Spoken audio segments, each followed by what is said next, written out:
It was supposed to be the moment that ended a war, a royal wedding between a Catholic princess and a Protestant prince, designed to unite two violently divided factions of France. The streets of Paris were lined with banners and flowers. Nobles from across the realm poured into the capital dressed in silks and jewels, believing they were witnessing the beginning of peace. Instead, they were walking into a slaughterhouse. Within days, over 300 people lay dead in the streets, stabbed in their beds, thrown from windows, or torn apart in front of weeping families. And that was just the beginning. This is the story of how a wedding became a weapon, of how love was used to bait an ambush, of how a mother queen orchestrated a massacre under the cover of celebration. You've heard of royal weddings before, but never one like this. Now let's rewind on. Watch the trap get set. France was a powder keg, and this wedding was the match. In the late 16th century, France was being torn apart from within, not by foreign invasion or rebellion, but by religion. Catholics and Protestants, or Huguenots as they were called in France, had been locked in a brutal civil war for over a decade.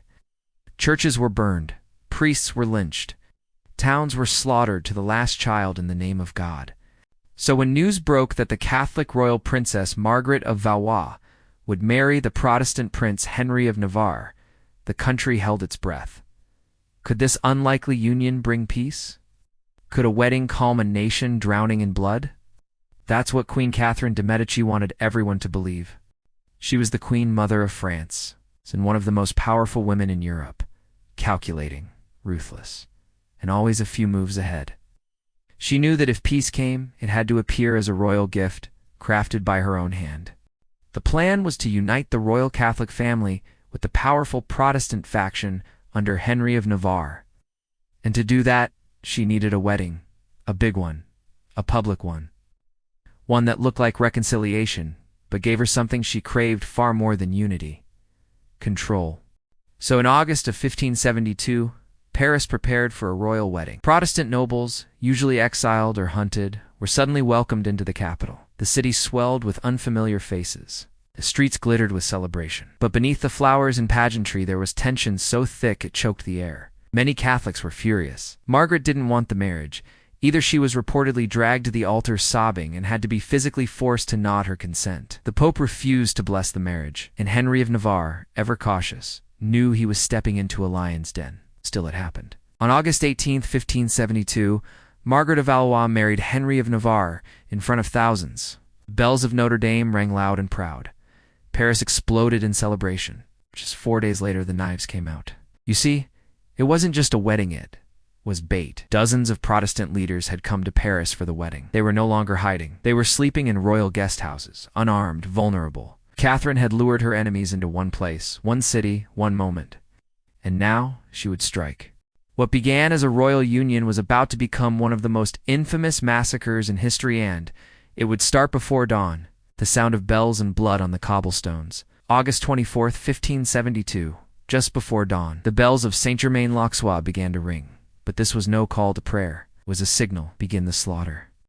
Only 6 days had passed since the wedding. Paris was still hungover from celebration. The Protestant nobles who had come to the city to witness a historic union were still lingering, laughing, feasting, resting. And that's exactly what Catherine de' Medici wanted. Days earlier, Admiral Gaspard de Coligny, the political leader of the French Protestants, and a father figure to Henry of Navarre, was shot in the street. A failed assassination attempt. His arm shattered, fingers mangled. The message was clear. Someone wanted the Huguenot leadership dead. That failed attempt triggered panic at court. Or maybe that's what Catherine wanted it to look like. She claimed that the Protestant nobles were plotting revenge, that a coup was imminent, that Paris needed to be cleansed before rebellion erupted. And so, on the night of August 23rd, the Queen Mother gave the order: kill them all. At exactly 4 a.m., the bell tolled. Within minutes, armed Catholic militias stormed the homes and lodgings of Protestant nobles across the city. The murderers were not random mobs, they were soldiers, priests, palace guards. Many had been secretly gathered and armed in the days leading up to the attack. The first target was Admiral Coligny. Already wounded and bedridden, he was dragged from his bed, stabbed, thrown from a window, and then mutilated in the street. His head was cut off and delivered to Catherine. She reportedly smiled. What followed was carnage. Doors were smashed open. Men in silk were dragged naked into the streets. Families were butchered in their sleep.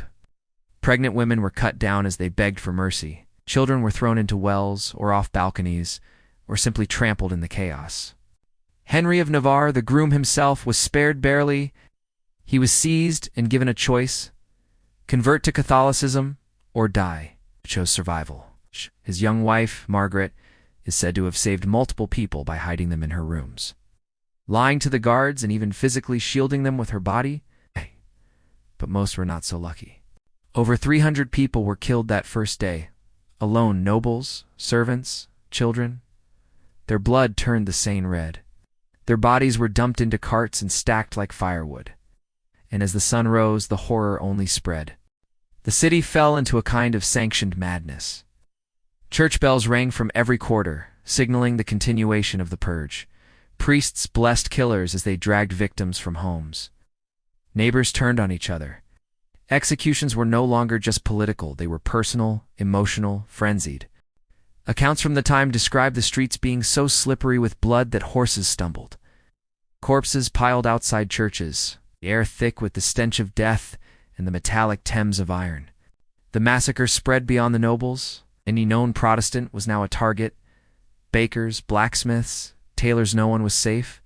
Soldiers went door to door, checking baptism records. If you couldn't prove you were Catholic, you were dead.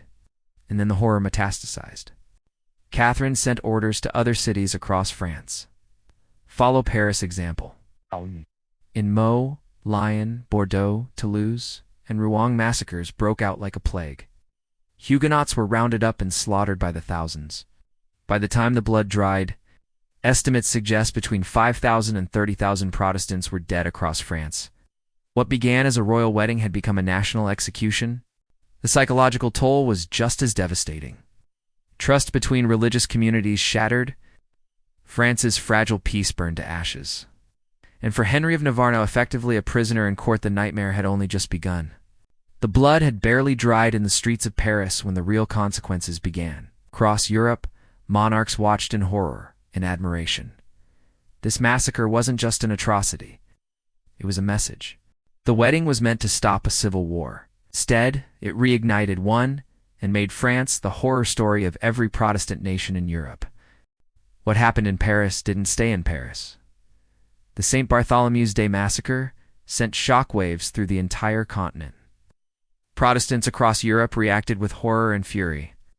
Catholics, disturbingly, were split. Some mourned the violence. Others celebrated it as divine justice. The Pope in Rome, he thanked God for the massacre and commissioned a special Te Deum Mass in celebration. A medal was even minted in honor of what was now seen, in some Catholic circles, as a holy purge. But for most of Europe, this wasn't divine, it was disgusting. Protestant monarchs in England, the Netherlands, and the German states were appalled. Queen Elizabeth I of England refused to ever meet with the French ambassador again without a wall of armed guards between them. Diplomatic relations soured. Trust collapsed.